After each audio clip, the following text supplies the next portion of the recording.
You're watching Oilers Nation every day with Tyler Yaremchuk. Your one-stop shop for all things Oilers. Circle of trust. I want to say something. I don't want anyone to judge me, all right? Freebird is the coolest effing goal song of all time. Let's get into it with the lead.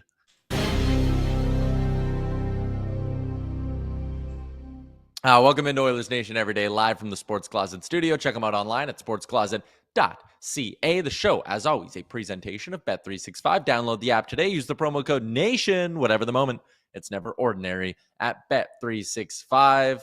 Tyler Yaremchuk, very vulnerable. I told you all something I was scared to share as a proud Canadian hockey fan as I bring in Liam. Liam, I don't want to hear Freebird once on Saturday night in Canada, USA, but it is so goddamn cool when they do it. Boo birds over Freebird. Hey, did you come up with that on the spot? Because that's impressive. That was just it right now in the moment. That's all I could think about. It is a great song though, to be fair. It is cool. I really can't think of another one off the top of my head. The Oilers one is, actually, Chelsea Dagger's pretty good. Chelsea Dagger's cool. I just think it's like a Chelsea Dagger is one that like you hear it and you're like, that's a goal song. Freebird, you don't really it doesn't come off. Usually it's a great song, but it doesn't come off as like, oh, that'd be a great goal song. But just like the way Team USA is rallied around it it's so sweet, man. It's so cool. And then when it plays in the arena as a Freebird and they're doing the flyby, it's electric. It's electric. There was definitely a few of them yesterday. I didn't think we were going to hear it very often, to be honest, with the way that game was going, but the third period, the Tkachuk brothers just decided that was their favorite song and they wanted to hear it a few more times. All right. You know what? Let's just get right into the Four Nations Faceoff talk because, come on, it's all people want to hear about right now. Our Four Nations talk is brought to you by Service Credit Union. The Service Big Share Contest is back, and it's your way to win $1 million just by saving money. Anyone can enter by becoming a member and saving with Service, and every $500 saved gets you 5 entries into the Service Big Share Contest. Contest ends April 30th, 2025. Skill test required. For rules, visit service.ca/win. And last night, Liam, through, we won't say 40 minutes, we'll say 35 minutes, Finland was right there with Team USA. And listen, the Americans were controlling the pace of play and all of that, and the game ends up being a blowout. But there was the Eric Haula breakaway. There was a couple of 2-on-1s there with some of Finland's best players. And I still think the USA wins that game no matter what. But if Finland, they also missed on a 4-on-3 power play where they had some really, really good looks. If Finland would have scored one of those, maybe that game turns out differently. Obviously, it's a moot point. It's a hypothetical, whatever. But Finland was right there for a good stretch of that game. Yeah, they really were. Especially that top line, Rantanen, Barkov, and Arturi Lehkonen. I thought every time that line was on the ice, they did such a great job until obviously the third period and the tempo changed drastically in the US's favor. And it probably should have been that way the whole time. And you look at that blue line, and I think a lot of credit deservedly goes to Finland and the way they play. Like, they really did limit the shots up until they didn't, obviously. But I thought they did a good job overall. And then I don't think they're done yet, though. I fully expect them to finish last out of all of this, but I don't think that third period is going to define who they are in this tournament. Well, the way I posed the question to Frank was, is the first 30 minutes of that game, is that going to be the best we see Finland in this tournament? Or is the final 30 minutes going to be the worst we see from Finland? Because if they're the team from the first 30, they can stun, they can win a game. If they're the team from the last 30, they won't have a hope in hell of getting a point in this tournament, never mind a win. I just think, look at the firepower they have. Like we said, that first line was actually pretty solid. That power play, I think it was in the second period, and had a ton of lucks. Even when the second unit came on, it was like Teravainen and Granlund. Like, those guys are obviously solid NHL players.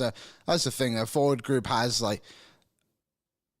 here's a question for you, because I was thinking about this yesterday.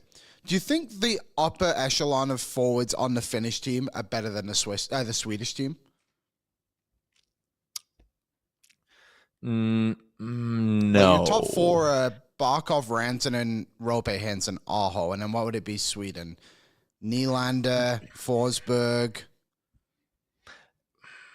Pedersen, I guess. Yeah, Brett. yeah, okay. You know what? I'll agree with you on that. I will say that the top 4 on Finland is better than the top 4 on Sweden, but the gap from players 5 through 12 is so much more significantly in Sweden's favor that it just doesn't matter. Like, and also if Rantanen plays the way Rantanen played yesterday, he's not looking like a guy who's better than anybody on the Swedish roster. So I get the point you're making, but then it's the sum of their parts, right? Like UC Saros has not been good this year for Nashville, and he wasn't great in that game yesterday. And the blue line, like Finland's best blue liner, Esa Lindell, not only does he not make Team Sweden, he's not even like in the conversation. He's not even like the 7th, 8th, or 9th defenseman that Sweden could have sent to this tournament, right? So the blue line, crazy. Yes, Finland top heavy, and Lance says top heavy can win a game. It can if the bottom doesn't fall out the way it does on their roster. So I don't think they win a game in this tournament. Interesting enough, they are going to go with Kevin Lankinen on Saturday for their rivalry game against Sweden, which does make sense considering how good Lankinen's looked for stretches this season with the Vancouver Canucks. Do you think that was predetermined or based off Saros' performance? Because he was okay until, again, he wasn't okay. Everything went terribly. I think when a guy gets 6 hung on him, you go to the other guy and see if you can catch fire with him. Let's get to the other big story. It's obviously the Tkachuks getting moved together. Did I tell you my Matthew Tkachuk thing from Media Day? That he wasn't very impressed by your question, wasn't it? Yeah, and listen, maybe, because I mean, we would have been in scrums with him in Media Day. Maybe he knows I'm the Oilersnation guy, and maybe I've had like some viral clips being anti-Matt Tkachuk back from the Battle of Alberta days. I put that at like a 1% chance that he recognizes me in any way, but he could have. That could have been why he didn't like my question. But I asked him on Media Day, for those who missed the story the first time I told it, I had a chance to kind of, ask him a question in his scrum. I said, hey, you weren't with your brother in line rushes today. Any disappointment at all that you guys aren't starting the tournament on the same line? And he looked at me and like raised an eyebrow and was like, it's 5 minutes. Why would I be disappointed in that? He's like, we're not sitting here coming to this tournament to play with each other. That's not the reason we're here. And he gave me a super like snippy, snarky answer, which I guess is kind of classic Matthew Tkachuk if you want to go there.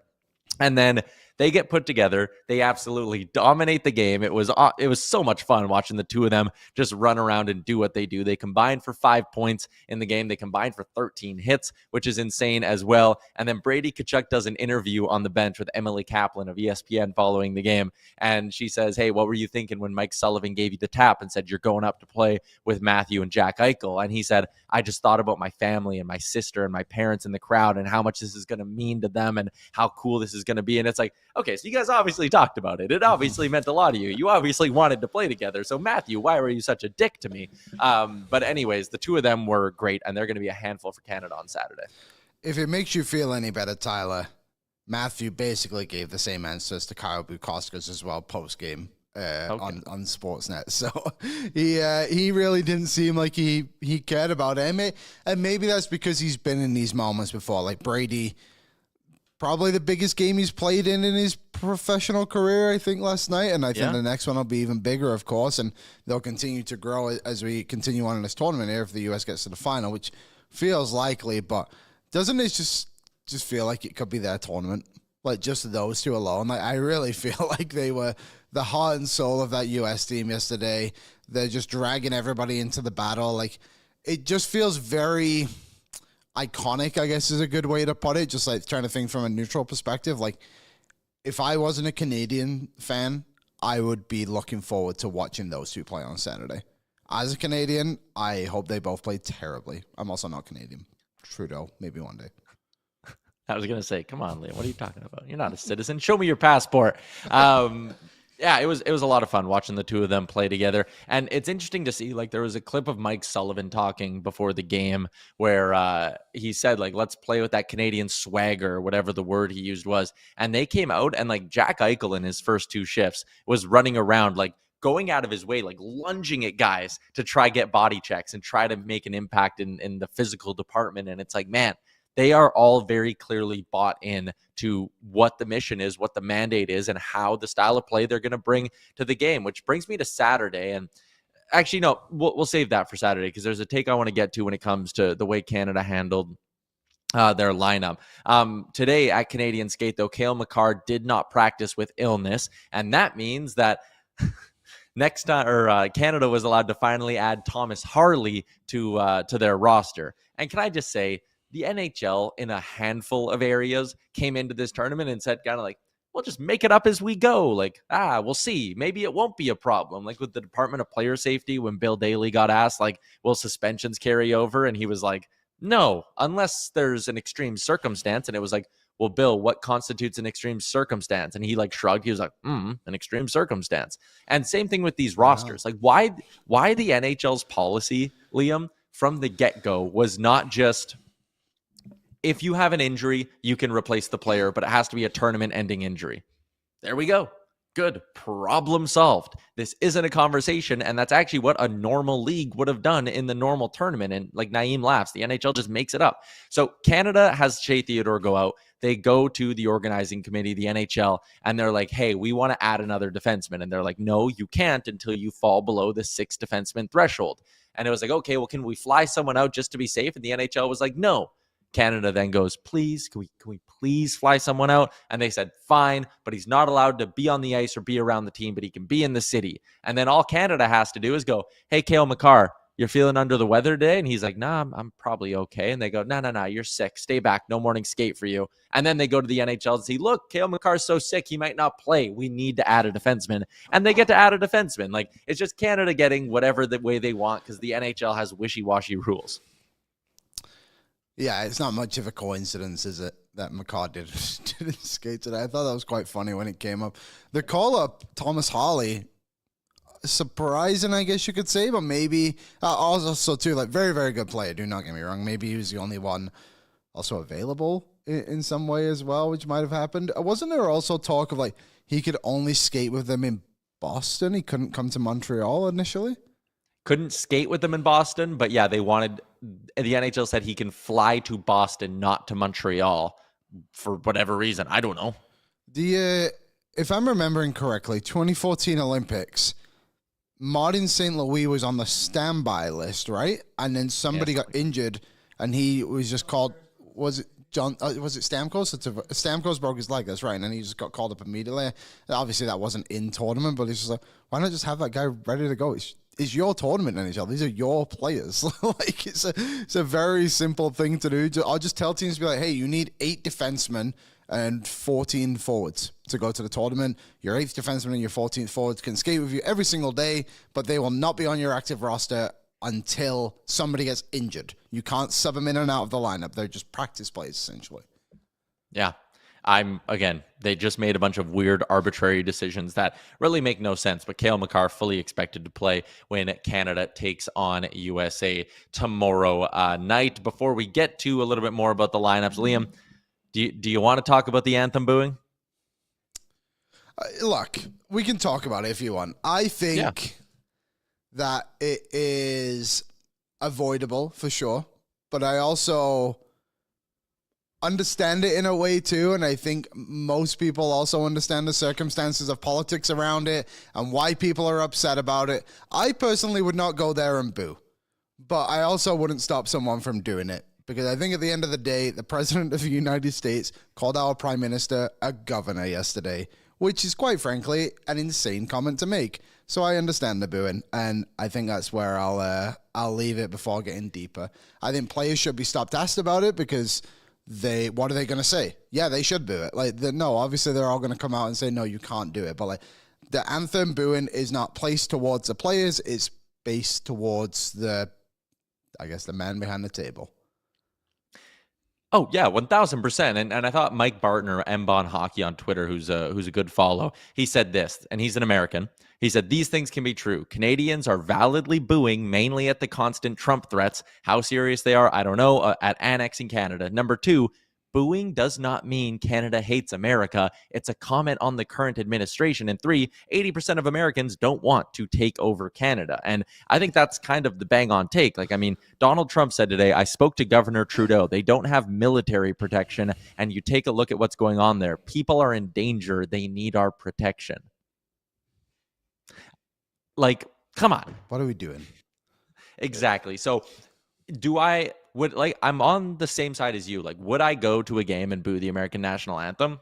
No, I wouldn't. That's just not really my thing. Would I have a smirk on my face if someone next to me boos the hell out of it? Yeah, I probably would as well. And it's not a disrespect to any of my American friends or any of our American listeners or anything like that. It's a comment and a statement about the dumbass president and everything he's saying. Pretty simple. Yeah. I don't have much else to add to it. I don't want to get too deep into it, but I expect boos on Saturday. I'll tell you that much.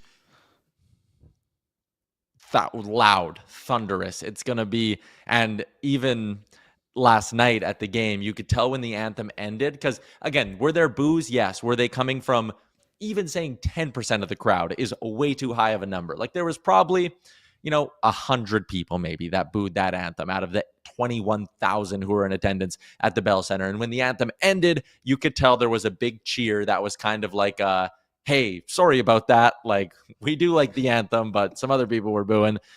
So I did think that was interesting as well. But yeah, boo the hell out of it. And every time Austin Matthews is on the big screen, they boo the hell out of him. And tomorrow night, every single time Matthew Tkachuk or Brady Tkachuk's on the big screen, boo the hell out of them, because that's the fun of this event. Like on the ice, you are supposed to hate each other. And you know what? If you want to set the tone as a fan at the Bell Center tomorrow for a rivalry game and boo the American national anthem, I don't think you're disrespecting their military, which we've fought, our soldiers, I should say, have fought alongside in multiple battles. Like, it's not a disrespect to anyone. It is, one, a comment on the rivalry that's about to go down on the ice, and two, a comment on what the dipshit president has to say on a daily basis about Canada's freedom. Like, that's insane. Anyways, we will move on because I know people really don't want to hear this. Someone said, why are you talking politics? It's a sports show. I mean, it's a sports conversation. The booing is happening at a sports game. I can't believe you brought up the politics. It's usually me that types it into what's trending. I know. So we'll pivot off that, Liam, and we will get to the lineup report for our friends at Oodle Noodle. Oodle Noodle wants to send you to Las Vegas with us on the Nation Vacation, and here's how it works. Just by walking into an Oodle Noodle, any of the locations in the Edmonton area, you can enter into a draw to join us in Vegas at the end of March for our Nation Vacation to Sin City. And then if you go and make a purchase, you're going to get a second entry into the draw. And also, they love helping out local charities. This month, the featured box is Tokyo Glaze. So if you make your order, Tokyo Glaze, 10% of that purchase is going to go to Sport Central as well. So it's basically a win-win-win-win. You get some delicious noodles, you get 2 entries into the draw, and you're helping out a local charity as well. Lineup report, Liam. Canada decided to mix things up a little bit when it comes to their forward group. Connor McDavid is staying with Mitch Marner and Sam Reinhart. Sidney Crosby is staying with Nathan McKinnon and Mark Stone, but it's a new look third line for Team Canada that has Brad Marchand and Seth Jarvis on the wings and Sam Bennett down the middle. It feels like Canada's going with a little bit of an all-pest line. Liam, what do you make of that? I like it. I mean, we just spoke about what the Tkachuks were doing yesterday in that game, and there was a few scrums in that game too. I think you kind of need this group to counter it, I guess you could say. And I mean, hey, like, there's no better pest in the NHL. Brad Marchand made all these players who they are today. So I really like that. And before the tournament too, Marchand was talking about how much he likes playing with Seth Jarvis. And just as I'm curious about seeing that. And I mean, Sam Bennett, it's going to be interesting to see if he gets in a bit of a scuffle with Matthew Tkachuk. Obviously, both Florida Panthers teammates. But I don't think Sam Bennett's really going to care about that, to be honest. Also, Travis Konechny on the blue line. Interesting one. Yeah. Here's my take on this. I looked at how the Tkachuks were running around basically doing whatever they wanted to yesterday. And if you're Team Canada, Brad Marchand is an elite level pest, so you do have that going for you. And Sam Bennett is about as tough as they come. If Canada is going to do some sort of a hard line match where it is my pests against yours, that line will get outscored 3-0 in that hockey game. They are all very good players, but it's Jack Eichel and the 2 Tkachuks, 3 legitimate superstars in the NHL against Sam Bennett, a middle six player, Seth Jarvis, who is so damn good. And I don't want to take anything away from Jarvis or Brad Marchand, who has been an absolute treat to watch in practices and in games so far in this tournament. But they are not on the same level as those 3. And what I don't want to see is Canada get sucked into the games that the Tkachuk brothers want to play. I don't think that is smart. If I'm Canada, I'm going McKinnon, Crosby, Stone against Tkachuk, and Eichel. They're calling it an Eichel Tower, Liam. But I'm going with those big 3 against the other top line. I'm going power for power, and if the Tkachuks want to run around and hit and slash and be rats after the whistle, I'm going to trust that Sidney Crosby and Nathan MacKinnon are going to be good enough to shrug it off and go, don't care, give us power plays. Yeah, I think that's a good way to go about it as well. A bit of professionalism, I guess you could say, for it. Yeah. Whatever. You take us out, try and take us out as much as you want. You got to catch us first and try and get the puck off us if you want to be doing that kind of stuff. So yeah, I think that's probably a really good line to go after and do it. And you also those guys can also give it back. The three of them are no slouches, all incredibly good players and not afraid of the physicality of the game either. So I think that's a good approach to it. I certainly would not be putting Mitch Marner up against those guys. I'll tell you that much. No, I'd get the McDavid line away from there a little bit and try to give them a bit more of a gravy matchup just because Canada is going to be the home team and they will have last change in the hockey game. So yeah, if I'm Team Canada, I'm trying to get McDavid the best matchup. I'm giving MacKinnon, Crosby, Stone. Again, three really good defensive players, or at least two elite defensive players in Crosby and Stone. I'm saying you guys can handle this matchup. I'm letting everything else kind of line up as it goes. But on the blue line, it looks like it'll be Taves with Makar, Morrissey with Parayko, and then Sanheim will just take Theodore's spot and play with Drew Doughty. Still really no word on who the starting goalie will be tomorrow night for Team Canada. So, I mean, I guess we'll probably have to wait until morning skate tomorrow to see who is in the starter's net for the Canadians. I can imagine USA is going right back with Connor Hellebuyck, and I can imagine after a 6-1 throttling of Team Sweden, there's no way Team USA is going to make a lineup change, Liam. No, I can't imagine. Maybe Brock Nelson comes out of the lineup and they bring Chris Kreider in for maybe a bit more offense. Brock Nelson, I think, played less than 10 minutes yesterday. I could see that maybe happening, but besides that, I think pretty inevitable what the lineup is going to be tomorrow for the USA. Yeah, I'm with you on that. Let's continue along here with today's show, Liam. We'll wrap up the show with a little bit more talk about this game here tonight, but a couple of things I want to get to, and let's zero in on the Edmonton Oilers for a little bit and do the Rumour Mill, brought to you by Charm Diamond Centers, where you can get a custom ring built and delivered in less than 4 weeks with the Charm Masterpiece program. It all comes with their unbeatable pricing policy, and on top of that, you can apply for a Charm Diamond Flexity card today and get approved for no interest financing on your purchase in minutes. For more information, go to charmdiamondcenters.com. And our boy Frank Saravalli had his yearly Valentine's Day tradition, playing hockey's love doctor, 2025 trade deadline matchmaker article. And Liam, he's got a player on there who he has matched up with the Edmonton Oilers. And I know people are thinking, ooh, is it Ristolainen? Is it Provorov? Is it Mike Matheson? Is it some flashy top six winger? No, it's Michael McCarron of the Nashville Predators. God damn it. You know what? When I love reading that article Frank puts out every year, and I just hope that the Oilers are linked with someone promising. Like a second-round pick for Michael McCarron would honestly be the most disappointing thing the Oilers have done at the trade deadline since Jared Smithson.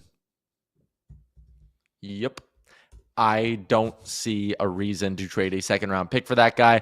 I kind of see a reason to trade a fifth-round pick for that guy or a fourth-round pick for that guy. But let me just give you a few things here. So what are the pros for Michael McCarron?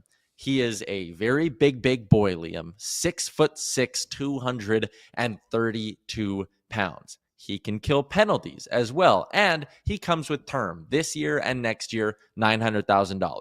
Okay, that's the good. Now let's get to the bad. He gets caved at 5-on-5 pretty much all the time. He can't skate at all. I went and looked at NHL Edge, and in all the speed metrics, he is below the 50th percentile, which is the toughest grade they will give someone because they want to protect their feelings or whatever.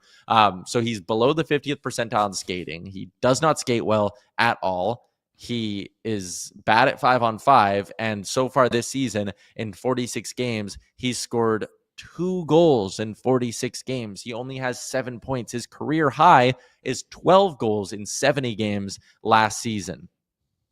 Spending a second-round pick on Michael McCarron would be so, and this isn't like Frank is doing this more from like here's what his value could be. I think the Oilers are a match. Here's what they'd have to pay to make it happen. Like, I don't want this to come off as a shot at my boy Frank Saravalli, who I love dearly.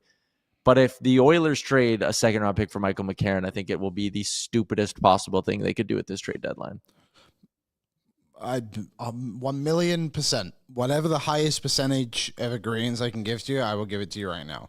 I'm just looking back over like the last couple of years of players that have been traded who are bottom six players. Pat Maroon was a conditional 5th round pick last season. That's probably fairly similar. Sorry, conditional 6th round pick. Kyle Okposo, conditional 7th. I know it was maybe a little bit different because Buffalo's straight into a cup contender, but like either way, like the fact that we're even in a conversation of trading a 2nd round pick, which would be St. Louis Blues 2nd round pick. So whatever that would be, a non-playoff team for 2nd round pick, I guess we can call it, is crazy. Like Anthony Beauvillier, 5th round pick. That's the highest one. Like Brandon Duhaime, a little bit different, I feel like, because he could skate, was a 3rd round pick. Like, come on, we can't do this. Surely. It's insane. It's just crazy to me. I don't understand it at all. I would not be trading a 2nd round pick for Michael McCarron. Like if he had, like I know, so there was the talk about Mathieu Olivier, right? And even that, I'd be very hesitant to trade a 2nd round pick for Mathieu Olivier. And he's a pending UFA, granted $1.1 million. But at least he's shown this year that he can maybe score you a goal or two. Michael McCarron is not scoring you a goal or two at all. Like the idea that this guy gives you anything other than being big and hitting, what does he do that Kasperi Kapanen does not? Nothing. He's besides being big, and Kapanen plays fairly big for his size, to be fair to him. Yeah. We just put a poll up in the YouTube chat. If this thing ends at anything lower than 90% in the no column, I am going to be rather upset. Poll question and our YouTube chat brought to you by our friends at Odd Company Brewing and the all-new Nation Beer Everyday Lager, a crisp, clean lager crafted not just for game day, but for every day. Pick one up at one of their 2 locations in Edmonton or go to liquorconnect.com, type in Nation Beer, and find a liquor store near you. Mick High and Dry with a question. Given that teams know we're desperate and will go for a push this year, are prices naturally inflated for us? Maybe, but I don't know. I think if you're looking for a right shot defenseman, teams know they kind of have you pinned. Everything else, like the Oilers don't really have a clear need up front, so it's not like they're shopping in a limited market or whatever where teams could do that. So I think I'd say no to that question. Like, yeah. I would say no as well. I think just looking back at the last 2 Stanley Cup champions, last season Florida, and again, a bit different of a scenario for both these guys. Okposo for a 7th and Vladimir Tarasenko for a 3rd round pick.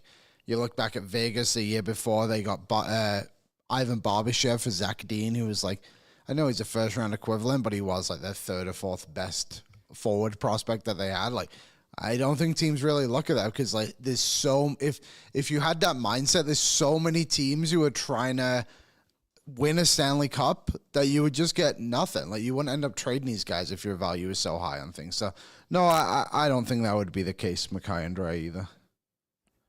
Yeah, based Ivy. If you're trading for someone like McCarron, who forechecks on the wing and is 6'6" and can actually score, just go for Justin Brazeau. And I'm with you on that. Like, there's better Michael McCarrons out there than Michael McCarron. If he was a waiver claim, even then I'd be like, He has another year left, too. Crazy. I know. Which, again, it could be a good thing or it could be a bad thing, I suppose. You can bury it, so I guess it's a good thing. But I don't like the McCarron idea one bit. One bit. Go get Trent Frederick if you're trading a 2nd round pick for a bottom 6 guy. Who else was on Frank's on that one? I saw Scott Lawton was a 1st round pick to Washington. Brock Nelson was Winnipeg, if I'm not mistaken. Yeah, so Lawton went from the Philly to Washington for a 1st round pick. Like, if you're going to trade your 2026 2nd round pick for, again, Michael McCarron, just trade the 1st round pick that you have because the gap between the picks is not that big and go get Scott Lawton who can actually play hockey. Like, it's crazy. But yeah, Frank had Lawton going to Washington for a 1st. He had Brock Nelson going to Winnipeg for a 1st, Rasmus Kupari, and a 3rd. He had Rasmus Ristolainen going to Dallas straight up for Leon Bichelle. Then he had McCarron going to Edmonton. Then he had Kyle Palmieri going back to New Jersey for a 2nd and a 3rd round pick, and Jake Evans going to Toronto for a 2nd and Roni Hirvonen. See, for me, Frank rounds it out there. Jake Evans and Kyle Palmieri are going for second-round picks at this deadline because they're scoring wingers, and historically, that is the value of a scoring winger. Tyler Toffoli was a second-round pick last year. There's very few players that actually cost you a first-round pick. I think I looked back and the last few, the average was around 7 players traded, and we're talking about like great players, not great players, like upper echelon players of trade deadline, like Noah Hannafins of the world, guys like that. So yeah, a second-round pick from McCarron doesn't make a lot of sense for me. Do you think the Devils would also bring back? Is it Nathan Palmieri? Was that his brother? What? Kyle Palmieri's brother. What was his name? Kyle Palmieri had a brother? Yeah, he played in the NHL. No, it wasn't Devin. You are... Nick Palmieri. That's it. Nick Palmieri. Who did he play for? The Devils. Really? That's news to me. There you go. All right. Let's get to some more comments here. Matthew says, Tyler, would you say no to getting Bowen Byram? I wouldn't say no to it, but it's just not realistic. I think the cost is going to be high.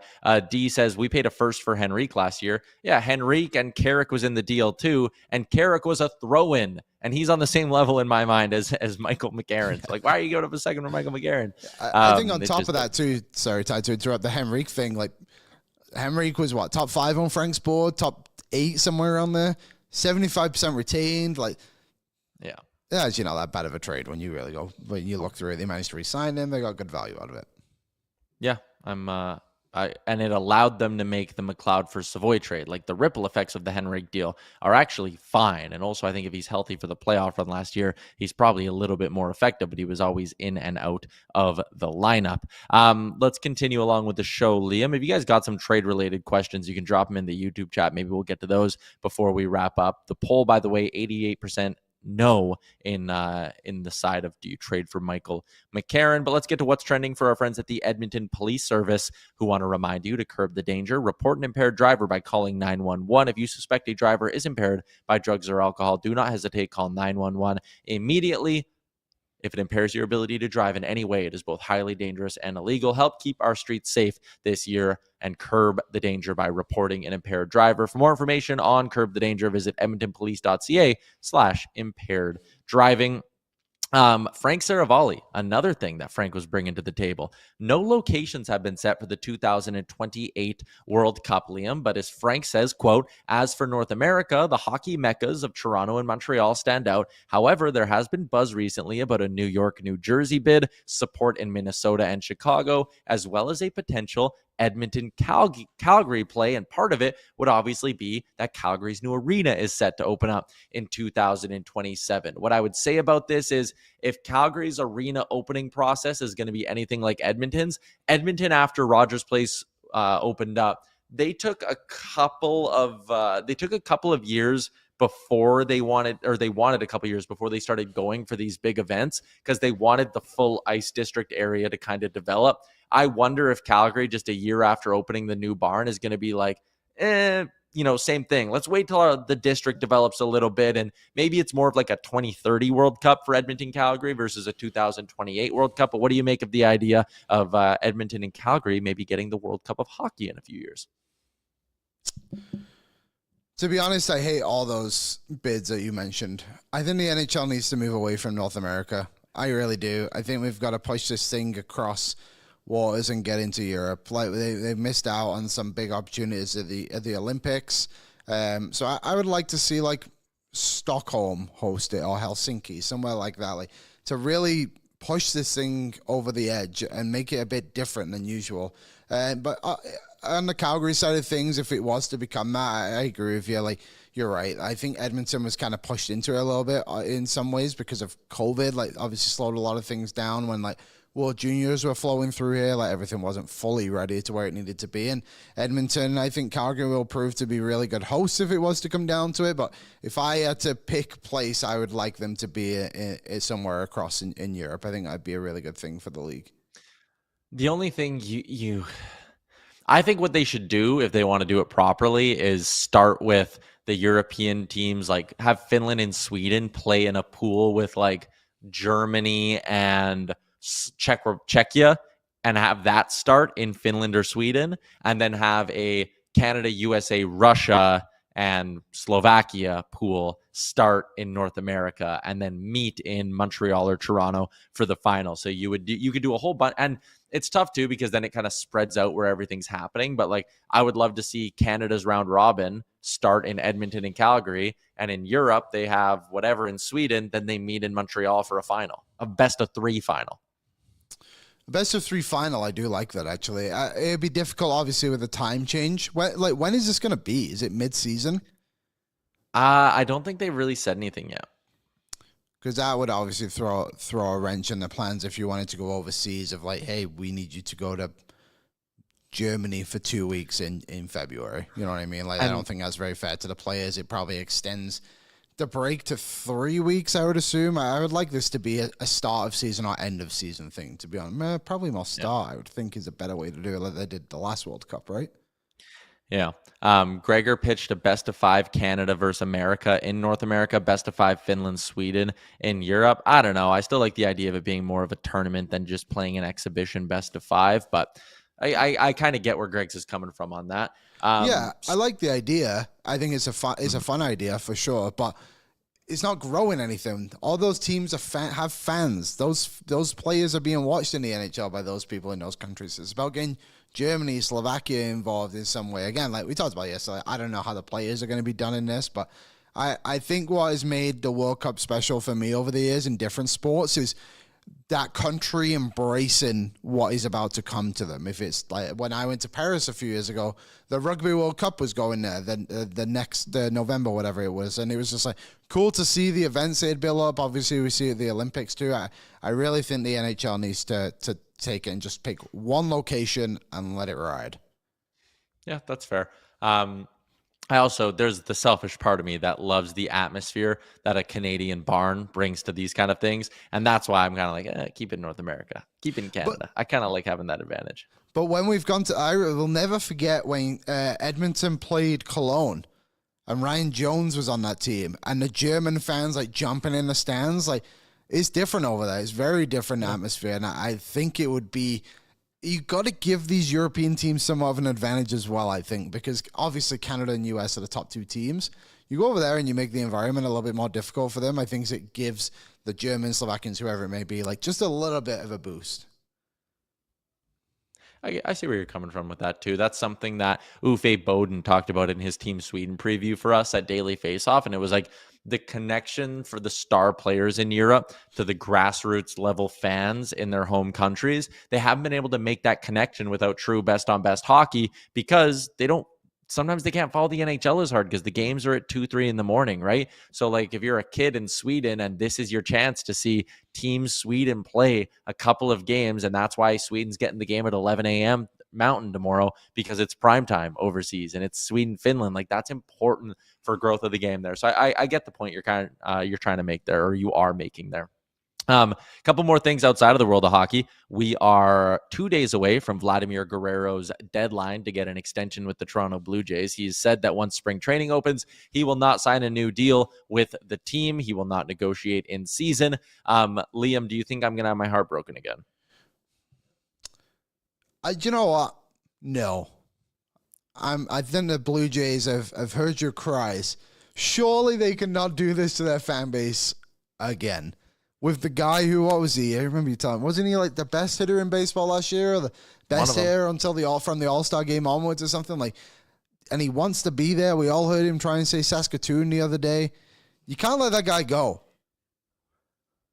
You can't. You need to just, if you're Rogers, just pay him whatever. I've said it is the only way I will be excited and be getting up for this Blue Jay season is if I know Vladimir Guerrero Jr. is extended and going to be a Blue Jay for the rest of his prime. Bo Bichette said no talk at all between the Jays and him on an extension. That's not surprising. He's probably leaving at the end of next season.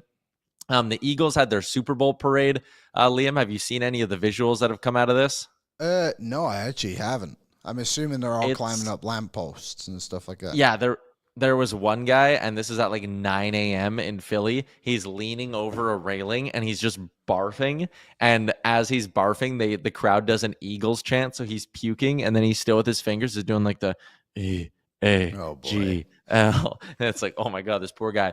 Also, Eagles GM Howie Roseman was bleeding from the forehead because someone threw a beer can onto one of the parade float things and it hit him in the head. There's also a funny video of, I think it's Saquon or someone standing on like the double-decker bus, and they like wave for the fan to throw a beer. So the fan like leans back and yeets a beer, and it just misses the guy, and there's a lady standing on the bus, and it just smokes her in the back of the head. I have to watch him. But I did see after the Super Bowl they greased up all the lampposts in New Orleans to prevent all this stuff from happening. The parades are kind of crazy. I hope we can experience one.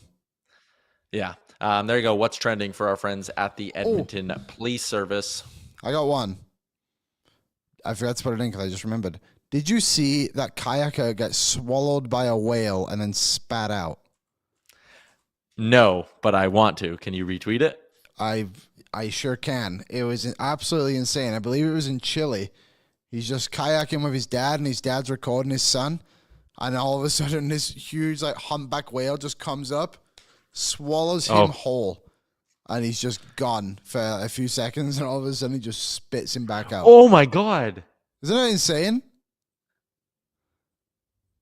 Just straight.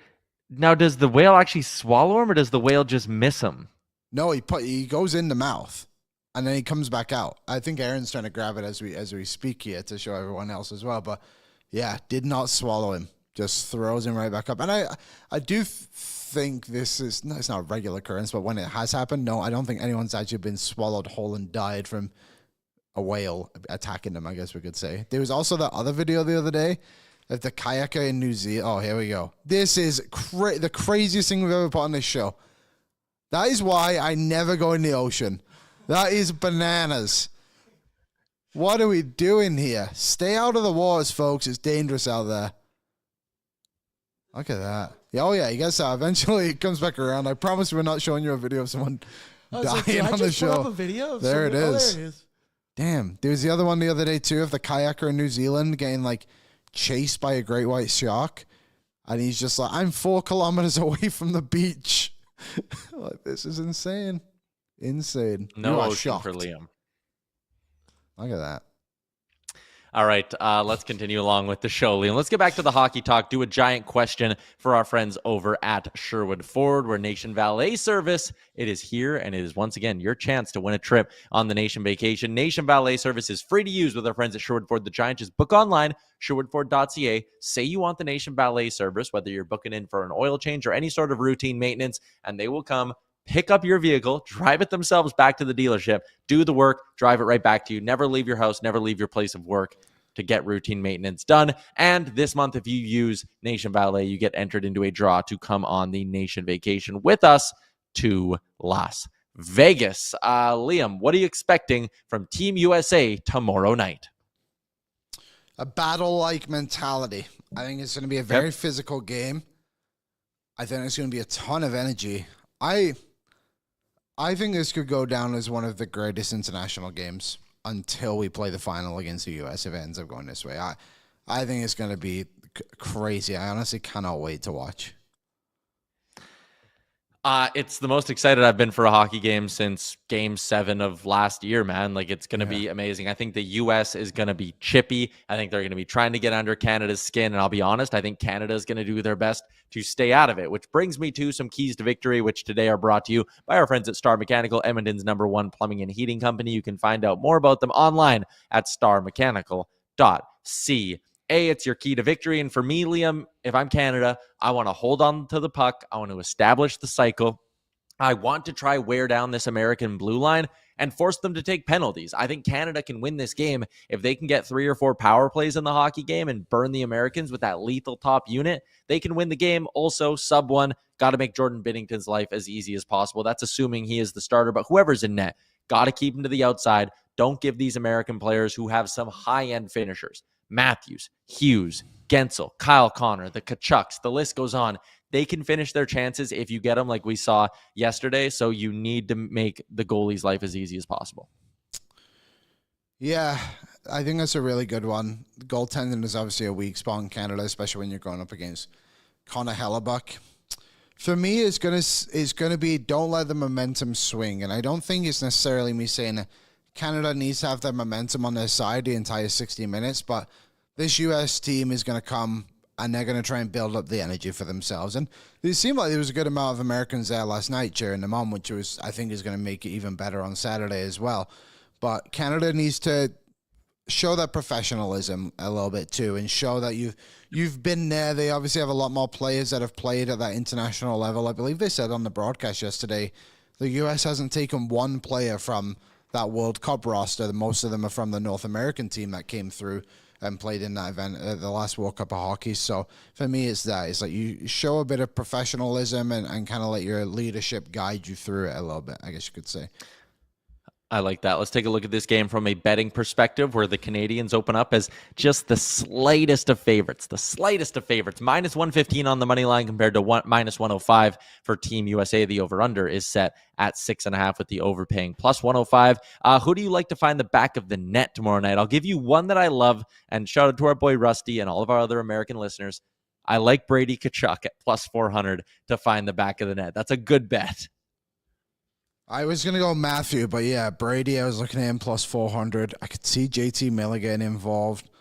These lines are so awesome. Don't you just want to just go through every single guy and just put $5-10 on them? He's like, yeah, you could probably do it for me tonight. Like the fact too is that who's the lowest goal scorer tomorrow for a forward perspective is Brandon Hagel at plus 600. Like he has a great chance to score too. Obviously not Sorelli's much, plus 650. Yeah, I like those two from Canada. Nathan McKinnon plus 200. We all saw in overtime how much he likes to rip the puck. Mark Stone is a good one as well, I think at plus 260. And the last one I'll dive into. I think Brad Marchand's going to have a huge game. Plus 425 for Brad Marchand to score a goal. I got two last night. Brad. I had Matthew Tkachuk and Jake Gensel to score. Plus 275. I had Matt Tkachuk to score on USA puck line, which was like plus 400. And then I had Matt Tkachuk over 2.5 shots was plus 210. He had like 8.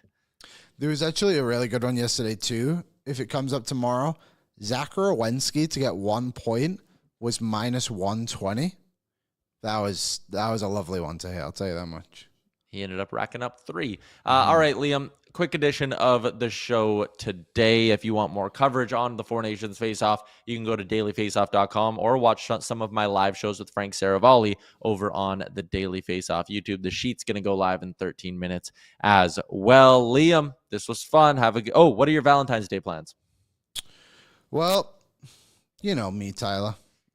I'm a fan of love.